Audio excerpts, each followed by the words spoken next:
நாமக்கல் அருகே கோழிப்பண்ணையில் கொத்தடிமைகளாக வேலை செய்து வந்த தம்பதியினர் குழந்தையுடன் மீட்பு. வருவாய் கோட்டாட்சியர் நடவடிக்கை.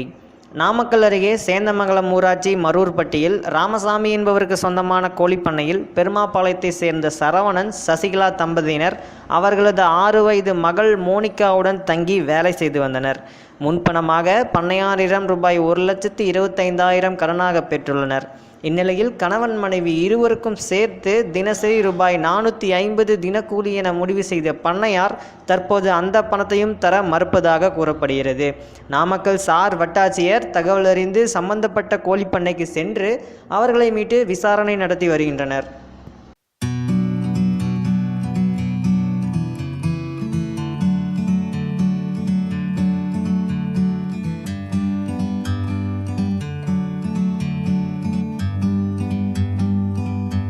Like a bird on a tree.